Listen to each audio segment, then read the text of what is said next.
Hello friends, स्वागत है आपका ईवीएस समाधान के एक और नए लेक्चर में। हमारा जो आज का टॉपिक है वह संकुल प्रवृत्ति। पिछली क्लासों में हमने जो दो टॉपिक और थर्ड टॉपिक का हमने विलायकन ऊर्जा हमने क्या कर ली थी, उनों के बारे में उसको हमने कंप्लीट कर लिया था। ठीक, आज हम पढ़ने वाले संकुल प्रवृत्ति। विलायकन में हम कुछ संकुलों को पढ़ा था, उसी को हम थोड़ा करते हैं आगे कंटिन्यू करते हैं। आशा करते हैं आपने जो प्रीवियस क्लास अच्छे से पढ़ी होगी, उनकी रिवीजन की होगी, फिर यहाँ तक पहुंचे होंगे, क्योंकि यहाँ तक तब रिवीजन करके पहुंचे हैं तो ये क्लास आपके लिए थोड़ी और आसान हो जाएगी समझने में। ठीक है, अब संकुल प्रवृत्ति की बात करते हैं। संकुल बनाने के लिए सॉरी संकुल बनाने के लिए आपको दो चीजें ध्यान में रखनी होती है। पहली चीज यह है कि त्रिज्या कम होनी चाहिए। ठीक है, दूसरा क्या है, आवेश को जो ग्रहण करने की क्षमता उसमें अधिक होनी चाहिए कि वो अधिक आवेश को अपनी ओर ग्रहण कर सके। ठीक होगा, संकुलन में दो चीजें आपके दिमाग मस्तिष्क में क्लियर हो चुकी होगी। पहली बात यह है कि त्रिज्या छोटी होनी चाहिए। आप कहोगे सर त्रिज्या तो छोटी है, लिथियम की देख रहे हो, बेरिलियम की देख रहे हो, त्रिज्या उनकी छोटी ही तो है। एस ब्लॉक और एस ग्रुप 1 और ग्रुप 2 की बात करें तो एस ब्लॉक के अंदर तो उनकी त्रिज्या छोटी है, परंतु सिर्फ वो धनायन क्या देते हैं, ग्रुप 1 का तो +1 ही तो ध्यान देता है, उसका क्या देते हैं +2, जिसकी ये संयोजकता है इनकी उत्कृष्ट गैस विन्यास प्राप्त कर लेंगे। तो इनमें जो प्रकृति होते हैं ना एस ब्लॉक में, संकुल बनाने की प्रवृत्ति वो बिल्कुल छिन्न होती है। जो छिन्न का मतलब बहुत कम होती है। क्या होती है, बहुत कम होती है। अभी तक हमने बता लिया है कि संकुल बनाने के लिए आपको दो चीजें चाहिए होती है, एक तो त्रिज्या होनी चाहिए कम, एक आवेश क्या होना चाहिए उसके अंदर अधिक, आवेश ग्रहण करने प्रकृति क्या होनी चाहिए इसके अंदर। यह दोनों ही गुण जो क्या होते हैं हमारे एस ब्लॉक के अंदर कम है, इसी कारण से इसकी छिन्न प्रकृति होती है। कम है, बिल्कुल नया नहीं है, क्या है, कम है। और त्रिज्या तो बहुत है, परंतु आयन ग्रहण सिर्फ दो ही करते हैं, या तो एक या +2 आयन ग्रहण करते हैं। इसके संदर्भ में हमने क्या पढ़ा था, विलायकन के अंदर कुछ हमने संकुल के बारे में पढ़ा था, जहां पर हमने लिथियम H2O4 बनाया था, और क्या बनाया था हमने आगे बात कर रहे थे कि कैल्शियम H2O6 बनाया था। ठीक है, अब हम ना कुछ और देखते हैं, कार्बनिक विलायक जो क्या बनाएंगे, हमारे पास संकुल का निर्माण करने वाले हैं। ठीक है, कौन से, एक तो हम गुण की बात करेंगे, वो करेंगे सेलीडिहाइड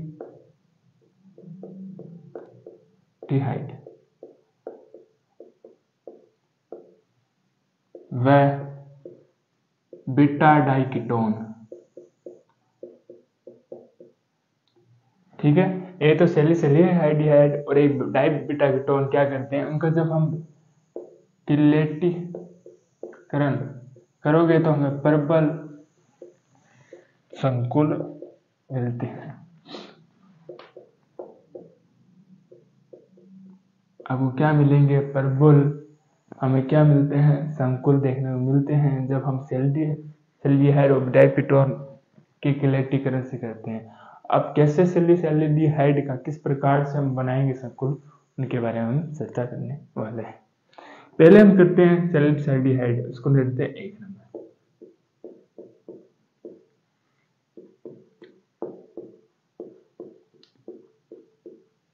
ठीक है, इसको दिया मैंने नंबर की सहायता से पोटेशियम के साथ संकुल किस प्रकार से बनेंगे देखिए। मैं लेता हूँ सेल्डिहाइड ले लेता हूँ एक,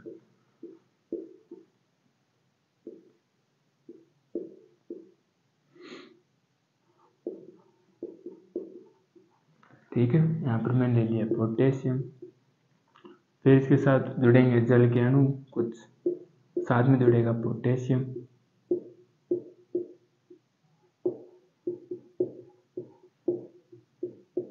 ठीक है, जल के अणु जुड़े हैं H2O और, ठीक है, फिर थोड़ी सी और ही आगे बढ़ती है, मैं थोड़ा नीचे बना देता हूँ इसको। ठीक है,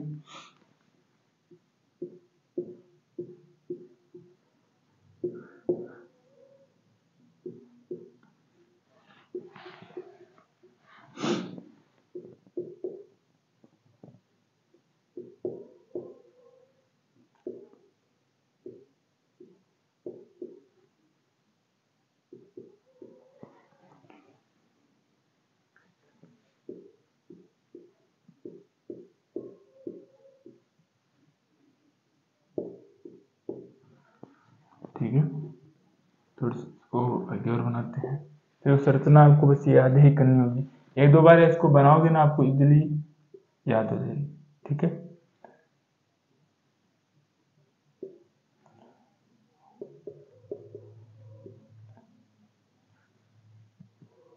सिमिलर ले लेते हैं बंदों को।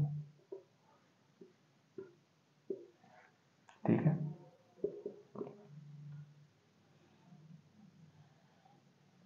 इसको थोड़ा नीचे बनाना होगा, यहाँ पर बना लेते हैं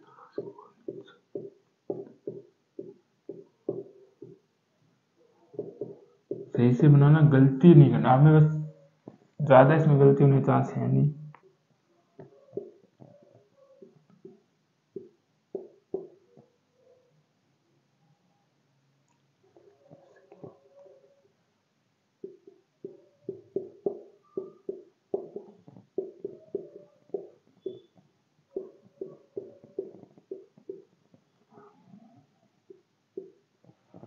ठीक है, और एक ही ऐसा समूह सेल सेल ऐड किया एक और ऊपर जुड़ जाएगा, दो तो जुड़ चुके हैं, एक और जुड़ जाएगा। ठीक है, यहाँ पर हो जाएगा आपके OH, एक आ जाएगा CH। ठीक है, और इस प्रकार से बना लीजिए इसको संरचना को।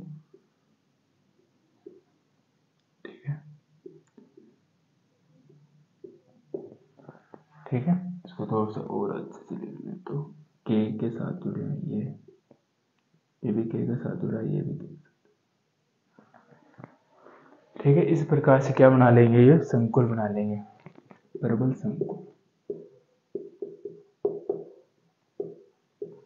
अब डाइबिट दूसरी हम किसकी बात करेंगे, di beta beta diketone, beta diketone.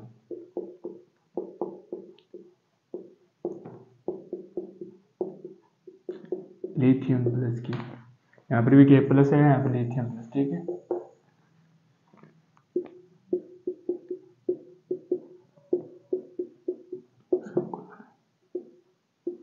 ठीक है, इसके लिए हम क्या लेते हैं, एसिटिल एसीटोन लेते हैं। ठीक है, CH3 CH2 और CH3।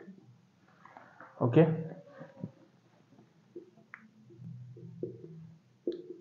देखो आपस में मत जोड़ना, साथ में नहीं जोड़ना है, इनको जोड़ना है इनके साथ, इस प्रकार से। ठीक है, ये आपस में ऐसे जुड़े, ये भी क्या होगा, इसके साथ में जुड़े।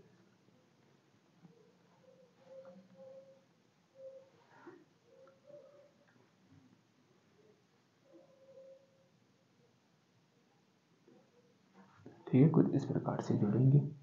ओके, अब इसकी थोड़ी सी व्यवस्थाएं पूरी कर लेता हूँ। अब क्या करते हैं, इस जो संरचना है ना, इस संरचना को हम पूरा करने का प्रयास करते हैं। आप देख रहे होंगे, ठीक है, इसको ध्यानपूर्वक बनाइए।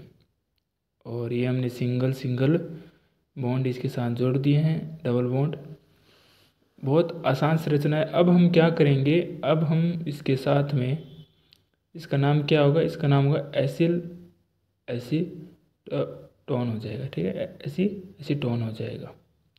ठीक है, ओके, इसको हम ये क्या कहेंगे, एसीटोन। ये हमारा है कीटो रूप, और ये जो हमने बनाया है इसको हम क्या कहेंगे, इनोल का रूप कहेंगे। ठीक है, अब इसमें क्या जोड़ेंगे, हम जोड़ेंगे, हम लिथियम जोड़ेंगे। ओके, अब हमें इसमें क्या जोड़ना, लिथियम। और ठीक है, लिथियम जोड़ने के बाद में कैसे होगा, मैं इसको थोड़ा सा ऊपर बना लेता हूँ कि आसानी से आपको क्या थोड़ा दिखाई दे। और संरचना जैसे पहले बनाई थी वैसे ही हमें बना रहे हैं, डबल बॉन्ड और फिर सिंगल बॉन्ड कार्बन के मध्य। और मैंने थोड़ा क्या बना लेते हैं इसको, ये हमने क्या जोड़ दिया इसके साथ, OH और OH जोड़ दिया। अब हम लिथियम जोड़ने के बाद में हमें क्या करना है, जो संरचना है ना वो समान ही जोड़नी है, कुछ उसके अंदर बदलाव नहीं करना है। संरचना देखिए जोड़ने के बाद किस प्रकार जोड़नी है, CH3 CH और CH3। ठीक है, अब मैं क्या कर देता हूँ, इनके मध्य इन बंदों को जोड़ देता हूँ, नहीं थोड़ी जोड़ देते हैं, पर मिस्टेक हो गई, फिर से इसको थोड़ा बनाने का प्रयास करेंगे। इसमें हम क्या करते थे, पहले कार्बन जोड़ लेते हैं, सॉरी मिस्टेक हो गई, इसलिए आप पहले कार्बन जोड़ लीजिए। कार्बन के साथ हम क्या होते हैं CH3 CH और हम जोड़ते हैं CH3। अब इनके जो मध्य बंध बना लीजिए आप, सिंगल सिंगल बंध बन रहा है, बंध बना लीजिए, जैसे उसके अंदर बनाए वैसे बना लीजिए। और इनके मध्य हमारे कौन सा बंध पाया गया, देखिए हम देख रहे हैं डबल बॉन्ड पाया जाता है, तो डबल बॉन्ड बना लीजिए। और बाकी अगर मध्य आप देख रहे होंगे यहाँ पर क्या है, सिंगल बंध है। कौन सा बंध है, सिंगल बंध है, तो सिंगल बंध बना लीजिए। ये हमने बना लिया है। और C और CH3 के मध्य भी बंध बना लिया है। ओके, ये हमारी संरचना तैयार हो गई है। ये लिथियम की क्राउन संरचना है। क्या है, लिथियम की क्राउन संरचना है। ये आपको अच्छे से टॉपिक समझ में आ गया होगा। ठीक है, ये हमने लिथियम की क्राउन संरचना पढ़ी है। और ये हमने क्या पढ़ी है, पोटेशियम की हमने क्राउन संरचना पढ़ ली है। ओके, ये हमने जो कीटोन के साथ लिथियम की सहायता से प्रबल संकुल बनाए हैं। अब हम जो पढ़ने वाले हैं, हम आगे पढ़ेंगे कि और किस प्रकार से संरचना बनाई जा सकती है। ठीक है, और जिसके अंदर हम चर्चा करने वाले हैं वो करेंगे क्षारीय मृदा धातु। क्षारीय जो मृदा धातु है, आपको हमने जो ग्रुप 1 थे ना उनके अंदर पढ़ाया था। ठीक है, क्षारीय धातु या क्षारीय मृदा धातु। ठीक है, अब वो किस प्रकार से जुड़ते हैं, इसके लिए एक वैज्ञानिक है जिसका नाम था पेडरसन। पेडरसन को क्या था, नोबेल पुरस्कार भी मिला। किनके लिए, उन्होंने जो खोज की थी संरचनाओं की। क्राउन, यहाँ पर हम क्राउन ईथर की बात कर रहे हैं। किसकी बात कर रहे हैं, क्राउन ईथर की। एक होती है बड़ी वलयाकार संरचना होती है, बड़ी वलयाकार पॉलीईथर संरचना इसके अंदर होती है। ठीक है, जिसको हम क्या बोलते हैं, क्राउन ईथर बोलते हैं। ठीक है, पॉलीईथर बड़ी वलययुक्त पॉलीईथर संरचना होती है। आगे देखते हैं इसके अंदर कि हम जिसको क्या बोलेंगे, हम क्राउन ईथर बोलेंगे। समझ में आया। पेडरसन वैज्ञानिक है जिसको नोबेल पुरस्कार भी मिला इसके लिए। और इन्होंने क्या खोज की, क्राउन ईथर की खोज की थी। इसके अंतर्गत हम ना कुछ क्राउन ईथरों की भी बातें करते हैं। इससे पहले हमने किसके बारे में पढ़ा था, प्रबल जो संकुल थे, प्रबल संकुल के बारे में हमने जानकारी उसमें प्राप्त की थी। इसके अंदर हमने क्राउन ईथर की बात करें। क्राउन ईथर के थ्रू जो क्षारीय मृदा धातु है ना, वो किस प्रकार से क्या बना लेते हैं, संकुलों का निर्माण करेंगे, इसके बारे में हम यहाँ पर पढ़ते हैं। अब क्या करता हूँ मैं, कुछ आपको क्राउन जो ईथर है ना उनके बारे में बताता हूँ। जो पहला जो हम क्राउन ईथर बात कर रहे हैं वो बात करेंगे, इसके अंदर हम क्या दो वापस एक बेंजीन संरचना बना ली है, जिनको मैंने क्या किया है, जो ऑक्सीजन परमाणु उसको उसके साथ उनको जोड़ा है। और ऊपर नीचे अब कुछ नहीं करना, CH2 और CH2 जोड़ दिया हमने। ठीक है, CH2 और CH2 संरचना जोड़ दी है। इनके बंध, ये जो बंध है वो सिंगल बॉन्ड बना लीजिए। ऊपर नीचे हम क्या करेंगे, इसके नीचे 3 CH2 संरचना जोड़ेंगे, जिनको मैं क्या करूँगा, लिथियम परमाणु है ना उसके साथ ही जुड़ जाएंगे। किसके साथ है, लिथियम परमाणु के साथ जुड़ जाएंगे। ये अभी तक हमने कितने बना लिए, 2 बना लिए। इसमें क्या कर दीजिए, बस एक और बनानी है। वापस हम क्या करते हैं, CH2 संरचना बना लीजिए। ठीक है, अब ऑक्सीजन बना लीजिए। ऑक्सीजन बनाकर हम क्या करते हैं, इसको लिथियम के साथ क्या कर देते हैं, इसको जोड़ देते हैं। ठीक है, लिथियम साथ जोड़ दिए। अब इसके अंदर देखिए आपको 12 तो क्राउन देखने को मिलते हैं और 4 संकुल देखने को मिलते हैं, जो कि 12 परमाणुओं से घिरे रहते हैं। और कितने परमाणु से घिरे रहते हैं, 12 परमाणु से। और जिसके अंदर आप क्या देखने को मिलती है, 4 ऑक्सीजन देखने को मिलती है। कितनी देखने को मिलती है, 4। इसके अंदर आपको ऑक्सीजन देखने को मिल जाती है। ओके, इसके बाद में हम क्या बनाएंगे, अगला बनाएंगे जो पोटेशियम का संकुल बनाते हैं। ठीक है, 4 परमाणु, अर्थात जो क्राउन ईथर होता है ना, क्राउन ईथर जितना अधिक बड़ा होगा उतनी में इसके अंदर क्या होंगे, जो धनायन आते हैं, अर्थात इसके अंदर जुड़ते जाते हैं। लिख लिया हमने अच्छे से 12 परमाणु, ठीक है, जुड़ते हैं और 4 ऑक्सीजन परमाणु इसमें देखने को आपको मिलती है। अभी हमने सिर्फ लिथियम की बात की, अगले हम किसकी बात करेंगे, कैल्शियम की बात करेंगे। कैल्शियम नहीं, सॉरी, पोटेशियम की बात करते हैं। और इससे पहले हम थोड़ा और पढ़ लेते हैं, जो कार्बन होता है ना, कार्बन वो एक झुर्रीदार रूप से क्या आता है, कार्बन एक झुर्रीदार रूप से जुड़ा होता है, एक संरचना का निर्माण करता है। जो संरचना कैसी होती है, मुकुट या क्राउन के जैसी होती है। वो संरचना कैसी होती है, मुकुट या क्राउन के जैसे वो संरचनाएं होती है। और जो परमाणु होता है ना, परमाणु, ऑक्सीजन परमाणु, इसके जो इलेक्ट्रॉन युग्म है ना, वो एक समतल के रूप में आपको दिखाई देंगे। किसके रूप में, समतल के रूप में आपको दिखाई देंगे, संरचना बनाएंगे, ठीक है, जिसको हम क्या बोलेंगे, क्राउन ईथर।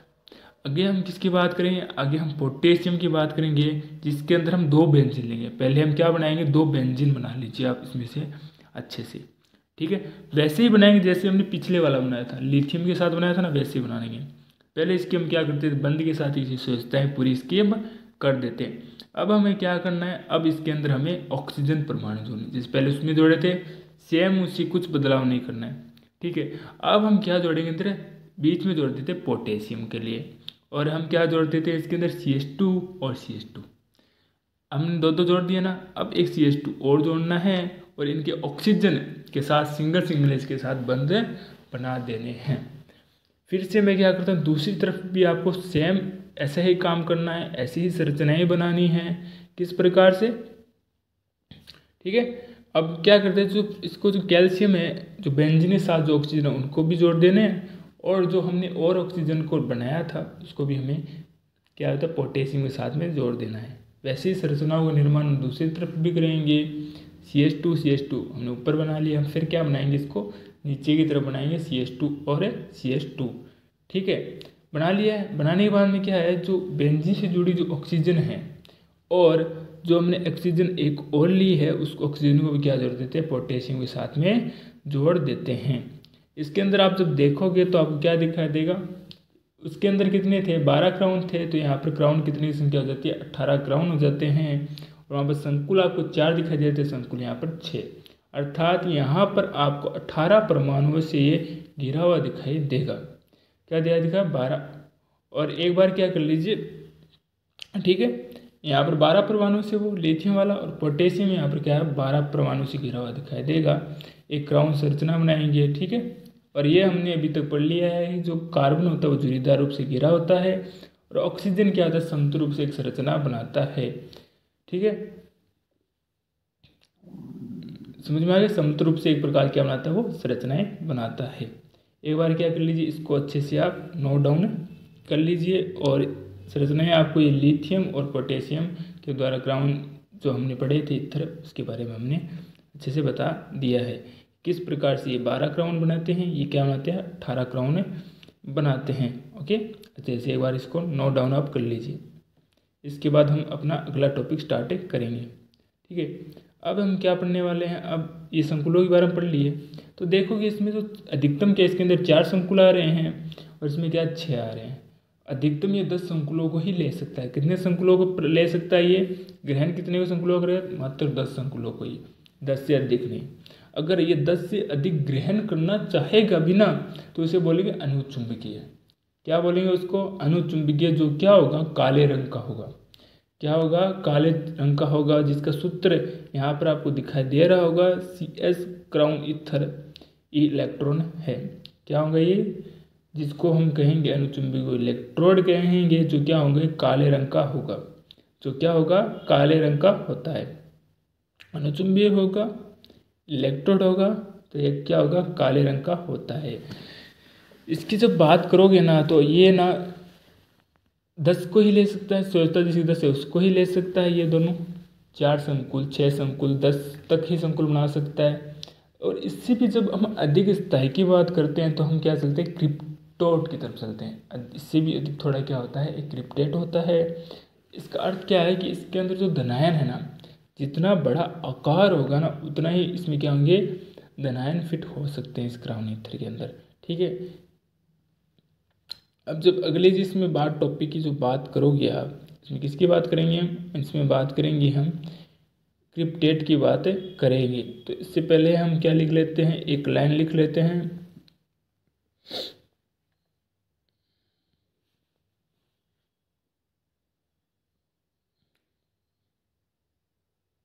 ठीक है।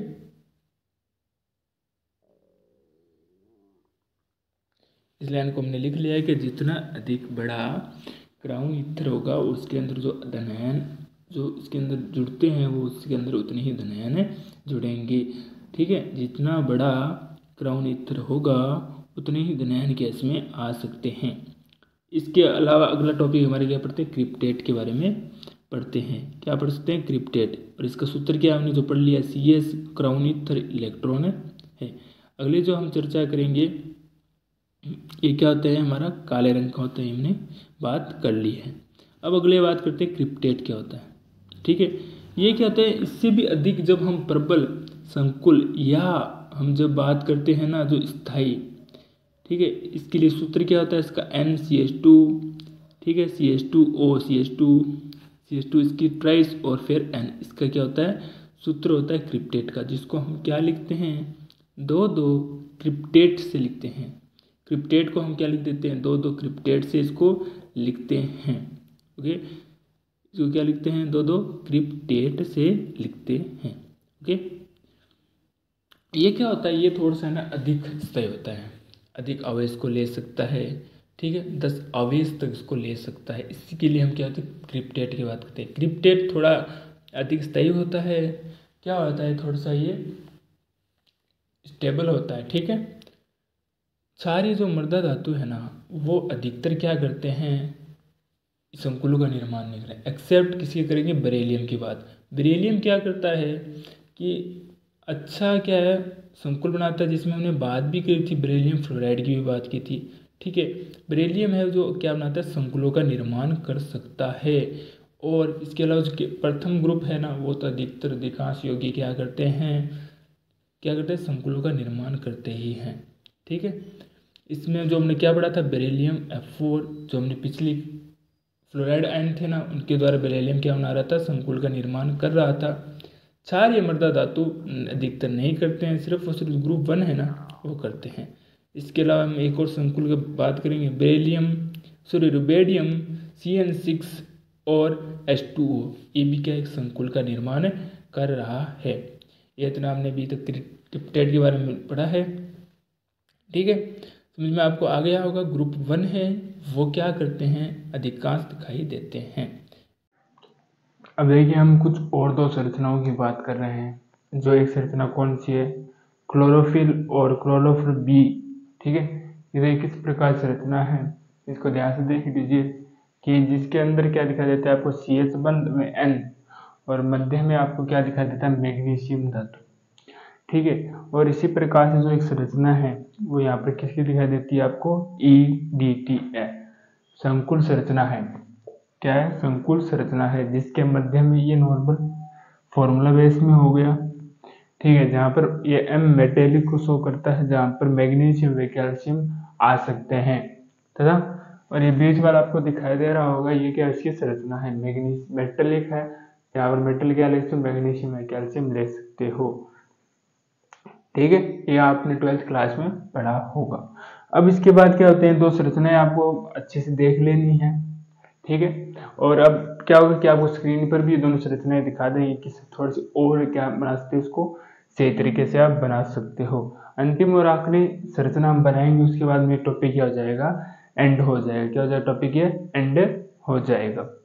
ठीक है, अब मैं अगली संरचना की बात करूं, देखिए किस प्रकार से बना सकते हैं। पहले आप क्या कीजिए, बेरिलियम बना लीजिए इस प्रकार से, ये हम बना लेते बेरिलियम, मैंने अच्छे से बेरिलियम बना लिया। ओके, तो इसको आप अच्छे से इसे कनेक्ट कर दीजिए। यहाँ पर क्या हम डालते हैं, ऐसे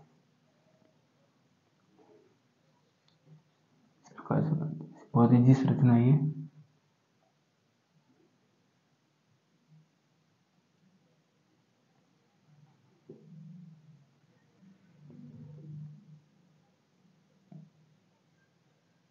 ठीक है, अब हमें क्या बनाना है, यहाँ पर O थोड़ा सा ऊपर नीचे बना दीजिए। ठीक है,